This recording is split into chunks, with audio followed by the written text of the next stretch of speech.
Susannah Jarvis. I'm a volunteer on the Heritage Lottery funded Bringing Alive Netley Military Hospital project. I'm currently a master's student at the University of Winchester, and I've been volunteering here for a year as my placement.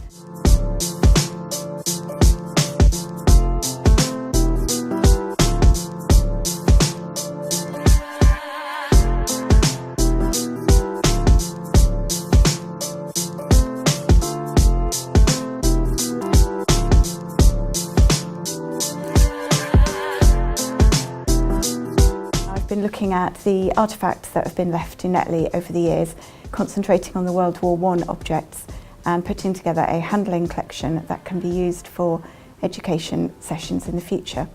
So I've got some of the objects to talk about. This one is particularly nice. When it was given, nobody really paid any attention to it. We just thought it was a little battered tag, really. When we started investigating, we worked out that there was a number and name around the edge. And when we dug further, it's an identity tag. It belonged to Edward Roark, who was a rifleman in the 3rd King's Royal Rifle Corps. He was treated here at Netley from a gunshot wound. And these kind of identity tags are made of aluminium. That's why it's so battered, as it's such a soft metal.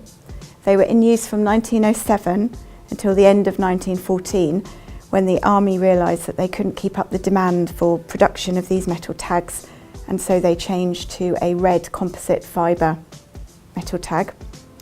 The numbers and his name are around the edge. Then in the middle, which is very battered, it's very hard to read, it has the person's religion. This was so that they could be afforded the correct burial rites if they were killed. The numbers and letters are all slightly out of alignment. They were hand stamped one at a time, and so they would never all be in line around the edge, as you had to stop and restamp for each one. And as you can see, there's holes where it's actually gone through for the O and the U in his name, Roark. So this is probably my favourite object in the collection, but also the most gruesome, really. It's a button, as you can see. It's a tag that would have been on the uniform. It's a button from a World War I battle dress tunic, so that they would have had all the way down. And as you can see, it has a hole straight through it. This button was on the uniform of Saddler Corporal Sidney Fleet. He was a local lad. He came from Newport in the Isle of Wight. He joined up the day after war was declared at the age of 18 and was a cavalryman. The Surrey Yeomanry he joined. He was treated here at Netley and ended up sadly dying at Netley. This button and its hole came about when he was chasing the retreating Germans as part of the Battle of Vermont, which was after St. Quentin, as part of the Somme campaigns, and his horse was shot out from underneath him.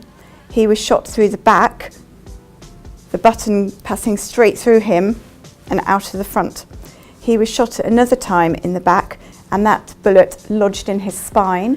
He was brought back to Netley within 24 hours and remained here at Netley for just over a year before dying in the hospital.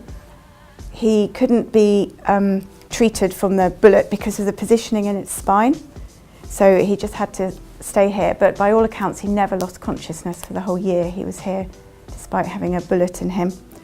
And he was buried with full military honours in his home of Newport in the Isle of Wight. So it's fascinating, but also somewhat gory object.